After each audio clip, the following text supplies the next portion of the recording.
Assalamualaikum warahmatullahi wabarakatuh. Alhamdulillahirabbil alamin, nahmaduhu wa nasta'inuhu wa nastaghfiruh wa na'udzubillahi min syururi anfusina wa min sayyiati a'malina may yahdihillahu fala mudhillalah wa may yudlilhu fala hadiyalah. Alhamdulillah, mari kita sama-sama ucapkan banyak syukur karena berkat rahmat dan inayahnya kita masih bisa melakukan salat meskipun dalam kondisi pandemi COVID-19 atau dalam kondisi jarak jauh atau dengan cara online. Tapi alhamdulillah kita patut syukuri itu karena kita masih bisa melakukan ini. Kemudian sholawat serta salamnya mari kita curahkan ke haribaan kita, yakni Nabi Muhammad Sallallahu Alaihi Wasallam. Baik, sebelumnya Ibu tanya kabar, apa kabar semuanya? Mudah-mudahan semua dalam keadaan sehat walafiat, semua dalam keadaan iman Islam yang utuh. Berbicara tentang keimanan, kebetulan Ibu di sini akan sedikit menyampaikan tentang akidah akhlak, gitu ya. Jadi yang dimaksud dengan akidah menurut bahasa adalah dari kata al-aqdu yang artinya adalah keyakinan. Yang artinya adalah keyakinan atau ikatan yang kuat gitu ya. Kemudian akidah ini adalah keyakinan yang tiada keraguan di dalamnya bagi orang yang meyakininya. Sedangkan akidah menurut istilah adalah keyakinan yang kokoh yang ada dalam hati seseorang berikut dengan segala konsekuensinya. Apa konsekuensinya? Di sini dia wajib untuk taat, wajib untuk yang namanya beriman kepada para malaikat, kepada kitab, kepada para rasul, hari akhir dan takdir, yaitu qada dan qadar, baik yang baik, baik yang buruk. Kemudian akidah yang benar juga adalah dasar, merupakan dasar atau asas bagi agama Islam atau umat Islam gitu ya. Kemudian karena segala amal dan perbuatan itu tergantung kepada akidahnya gitu. Amal dan perbuatan, amal dan ucapan perkataannya itu hanya akan sah dan diterima apabila didasari dengan akidah yang kuat. Jadi apabila akidahnya ini batil, sesuatu yang diawali dengan kebatilan, maka hasilnya pun akan batil gitu ya. Apalagi akidah yang batil gitu, akidah batil ini maka segala perkara yang bercabang darinya maka akan batil pula akhirnya gitu ya. Kemudian yang dinamakan akidah ini erat kaitannya dengan keimanan seseorang, bahwasanya dikatakan dalam Al-Quran, Quran surah Al-Maidah ayat 5, A'udzubillahi minasyaitonirrajim, Bismillahirrahmanirrahim, wa may yakfur bil imani faqad habita amalu wa huwa fil akhirati minal khasirin. Yang artinya barang siapa yang kafir setelah beriman ini adalah dia mengingkari atau tidak menerima hukum-hukum Islam, maka terhapuslah segala amal perbuatannya, dan ketika kelak di akhirat nanti dia termasuk orang-orang yang merugi. Oke. Masih ingatkah Quran surah Al-Asr surat yang ke-103 bahwasanya dikatakan sesungguhnya demi waktu, demi masa, sesungguhnya manusia itu berada dalam kerugian kecuali orang-orang yang beriman, orang-orang yang beramal solih, dan orang-orang yang saling mengingatkan dalam kebaikan dan kesabaran gitu ya. Ada 4 aspek yang akan Ibu sampaikan di sini terkait akidah.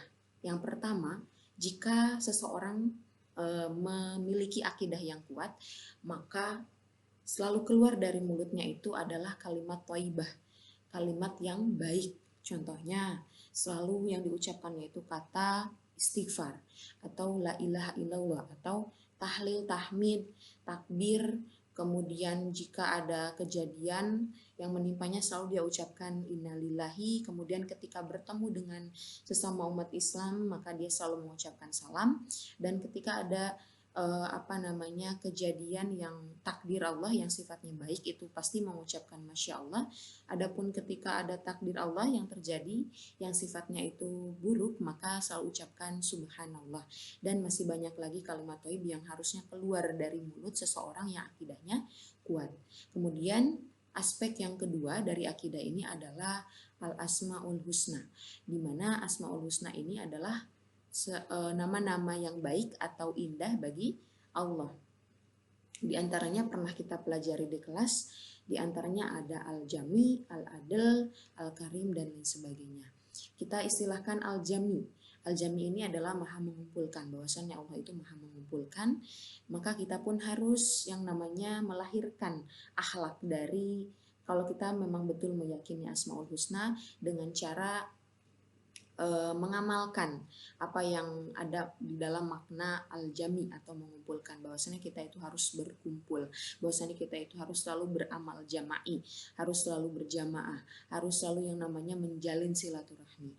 Itu makna yang terdalam dari Asmaul Husna, yaitu al-jami. Kemudian yang ketiga, aspek dari akidah adalah beriman kepada Allah, yang mana ini manifestasinya dari tadi kalimat thayyib, kemudian meyakini Asmaul Husna, kemudian manifestasinya juga terhadap runtuhan sholat 5 waktu sebagai manifestasi dari rukun Islam, dari rukun iman.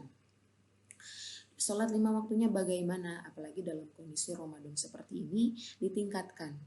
Bulan puasa seperti ini segala amal perbuatannya itu akan dilipat gandakan, pahalanya dilipat gandakan. Jadi harusnya kita itu saling berlomba-lomba. Fastabiqul khairat, dalam beramal solih. Karena tadi orang-orang yang beriman lalu beramal solih, maka dia termasuk orang-orang yang tidak akan pernah merugi selama hidupnya, dan ketika nanti di akhirat pun tidak akan pernah merugi atau tidak akan pernah masuk ke dalam golongan orang-orang yang merugi. Kemudian aspek yang terakhir, yang keempat adalah meyakini rukun iman. Nah, meyakini rukun iman ini, ada berapa rukun iman kita? Itu ada 6. Di mana kita ini diharuskan meyakini keseluruhan rukun iman. Jika salah satunya saja kita ingkari, misalkan rukun iman yang kepada Al-Quran misalkan, atau kepada kitab Allah misalkan, kita tidak mau meyakini gitu, maka cacatlah keimanan kita, atau bisa dikatakan tidak sah. Karena ibaratnya gini, ketika kita mau beribadah, salah satu ibadah misalkan sholat, salah satu rukunnya tidak terjalankan, maka sudah dipastikan amalan itu tidak sah. Gitu. Begitupun dengan iman, keimanan seseorang, jika salah satu rukunnya tidak dia yakini atau ia ingkari, maka mungkin saja keimanannya ini akan tidak sah atau batal gitu ya. Kemudian berbicara tentang keimanan, berbicara tentang akidah, juga pasti kita ini harusnya mau merenungi dengan adanya kita di muka bumi ini karena apa sih? Nah, orang-orang yang akidahnya kuat nih, dia selalu berpikir gitu ya, berpikir, mendalami, menganalisis, ini kenapa nih? Kenapa kita dilahirkan? Kenapa kita ada di muka bumi gitu? Nah, ini salah satu akidah yang kuat, bahwasanya kita meyakini bahwasanya memang Allah lah pencipta kita. Bukan siapapun, tiada Tuhan selain Allah gitu ya. Nah, ini erat kaitannya dengan tauhid nih. Tauhid ini adalah mengesahkan Allah. Jadi kita yakin bahwasannya Allah lah satu-satunya Tuhan kita, bahwasannya kita yakin Allah lah yang menciptakan kita. Sebagaimana dalam Al-Quran, Quran surah An-Nahl ayat 78, A'udzubillahi minasyaitonirrajim. Bismillahirrahmanirrahim. Wallahu akhrajakum min butuni ummahatikum la ta'lamuna syai'a waja'ala lakumus sam'a wal absara wal afidah la'allakum tashkurun. Nah, ini memiliki makna yang sangat istimewa. Artinya adalah Allah mengeluarkan kita, mengeluarkan kamu manusia dari perut ibumu dalam keadaan tidak mengetahui apapun. Kita tidak mengetahui apapun nih. Lahir dari perut ibu kita tidak mengetahui apapun. Sampai ketika Allah memberikan kemudian kepada kita adalah pendengaran, penglihatan, dan hati nurani. Nah, semua yang diberikan oleh Allah ini untuk apa? La'allakum tashkurun, agar kita bersyukur. Nah, makanya kenapa akidah dan akhlak itu selalu disandingkan? Karena ketika seseorang akidahnya kuat, sudah pasti akhlaknya baik. Salah satu akhlak yang baik, akhlak terpuji yang muncul dari akidah yang kuat adalah dia seseorang yang selalu bersyukur. Sudah ditegaskan juga dalam ayat yang tadi, orang-orang yang bersyukur. Karena tadi alasan Allah memberikan kita pendengaran, memberikan kita penglihatan dan hati nurani, salah satunya untuk bersyukur gitu ya. Kemudian berbicara tentang akidah, ada dua aspek. Akidah berbicara tentang akhlak. Akhlak ada dua aspek yang harus kita ketahui bersama, bahwasannya kalau kita berbicara tentang akhlak, pastinya ada akhlak baik, ada akhlak buruk atau akhlak terpuji, akhlak tercela. Kalau kita bahasakan di sini adalah akhlakul karimah atau akhlakul mahmudah, kemudian yang kedua akhlakul majmumah atau akhlak tercela. Nah, apa sih yang dimaksud dengan akhlakul karimah atau mahmudah? Yaitu akhlak yang baik, di antaranya sopan santun, disiplin, tadi salah satunya bersyukur, kemudian taat kepada aturan, kemudian hidupnya selalu sederhana, tidak neko-neko, kemudian tidak malas, orangnya giat, orangnya itu tekun gitu. Kemudian dia selalu yang keluar dari mulutnya itu perkataan yang baik, yang tadi toyib gitu ya, toibah, kalimat toibah. Kemudian dia tidak pernah yang namanya durhaka kepada siapapun, atau mungkin dia tidak pernah melukai hati orang lain. Nah, itu termasuk ke dalam akhlakul karimah atau mahmudah. Nah, kenapa dalam bulan puasa seperti ini harusnya memang kita itu harus menjaga lisan kita, perbuatan kita gitu ya. Karena kenapa gitu ya? Orang tuh lagi bulan puasa begini lagi berlomba-lomba mencari pahala gitu. Jadi jangan sampai kita malah maunya berlomba-lomba menumpuk dosa atau maksiat gitu. Jadi harusnya saling berlomba-lomba mencari pahala dengan cara tadi mengurangi perkataan-perkataan yang tidak bermanfaat atau sia-sia. Oke. Kemudian ada aspek yang kedua dari akhlak, yaitu akhlakul majmumah atau akhlak yang tercela atau akhlak buruk. Nah, salah satu kebalikannya nih dari yang akhlak baik tadi, salah satunya dia perkataannya tuh selalu kotor gitu. Selalu tuh nama-nama hewan yang ada di kebun binatang keluar semua dari mulutnya. Itu dikurangi dan jangan pernah diucapkan. Jika memang akidahnya kuat gitu ya, maka akan lahir akhlak yang baik. Kemudian apalagi orangnya selalu malas. Kemudian apalagi durhaka sama orang tua, menyakiti orang lain. Kemudian orangnya itu susah dinasehatin gitu, tidak mau menerima kebaikan gitu. Orang menasehatin dia malah menganggap yang tidak-tidak terhadap orang lain. Maka itu tidak dibenarkan ketika kita memang umat Islam gitu ya. Nah, dari dua aspek ini akan lahir adab. Jadi ketika kita meyakini adanya akidah yang kuat gitu ya, kemudian akan lahir menjadi akhlak yang baik gitu ya. Kemudian pasti kaitannya dengan adab. Ibu selalu katakan adab dulu kemudian ilmu.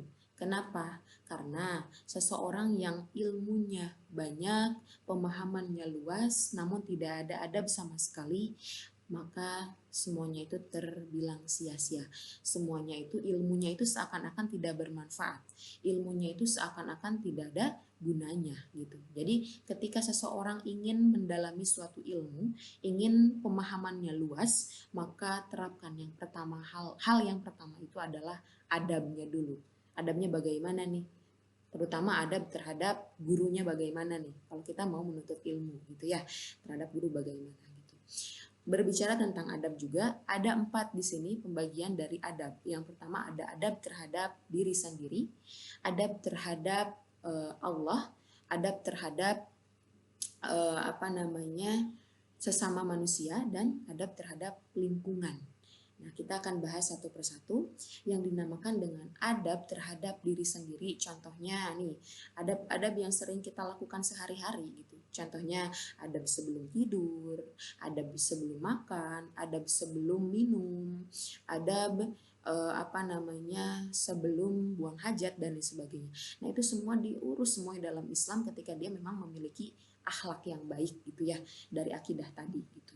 Kemudian kita membahas misalkan adab sebelum tidur nih. Kalau memang kita umatnya Rasul, makanya kenapa Rasul itu diturunkan oleh Allah, diciptakan oleh Allah di muka bumi itu untuk salah satunya menyempurnakan akhlak umatnya. yaitu kita sebagai umatnya. Nah, kenapa kita tuh harus mengikuti sunnah-sunnahnya Rasul. Sunnah Rasul ketika mau tidur bagaimana? Sunnah Rasul ketika makan bagaimana? Sunnah Rasul ketika mau tidur contohnya misalkan memiliki wudhu gitu ya.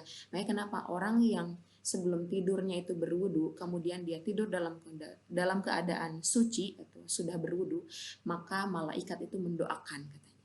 Malaikat mendoakan orang yang sedang tidur dalam keadaan suci. Gitu. Makanya kenapa barang siapa yang mau didoakan oleh malaikat ketika tidur, maka sebelum tidur berwudu dulu. Gitu. Itu sunnah Rasul ya.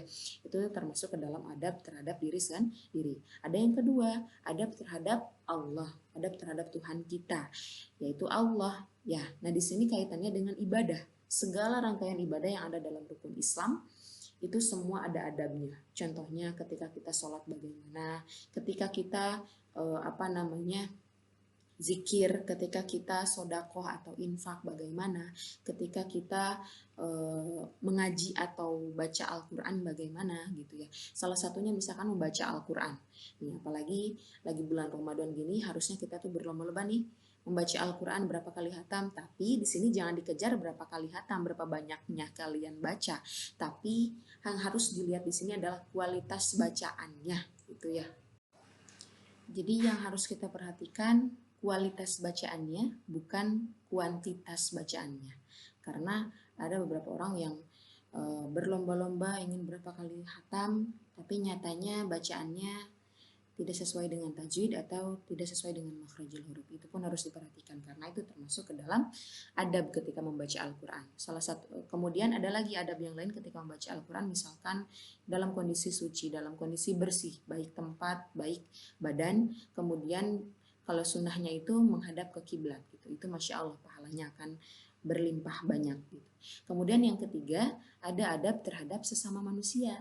Nah ini, adab terhadap sesama manusia itu diantaranya ada tadi, adab terhadap guru, adab terhadap orang tua, adab terhadap teman, sesama teman gitu. Kemudian adab terhadap tetangga dan lain sebagainya. Nah kita akan bahas satu-satu nih, ketika adab terhadap guru bagaimana, misalkan sopan santun gitu ya. Kemudian tadi ya, tidak menyakiti guru gitu dan lain sebagainya.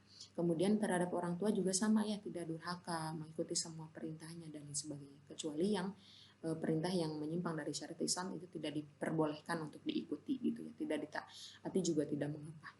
Kemudian yang terakhir ada adab terhadap lingkungan. Nah, lingkungan ini menyangkut terhadap tumbuhan, alam sekitar, binatang gitu ya, hewan dan lain sebagainya. Nah, ketika kita di alam sekitar, karena kita ini seorang khalifah di muka bumi, seorang pemimpin, maka kita sudah seharusnya untuk memimpin, untuk melestarikan bumi, untuk melestarikan alam lingkungan kita dengan cara minimal saja hal terkecil yang bisa kita lakukan gitu, yang mungkin orang banyak menyepelekan, buang sampah gitu. Nah ini, buang sampah jangan sampai sembarangan gitu ya. Jadi harus diperhatikan jangan sampai kita mencemari lingkungan gitu ya. Baik, dari pembahasan kali ini mudah-mudahan anak-anakku sekalian bisa memahami, bisa mengambil ibroh, bisa mengambil manfaat, lalu diterapkan dalam kehidupan sehari-hari, diamalkan itu lebih bagus. Kemudian Ibu titip satu pesan bahwasannya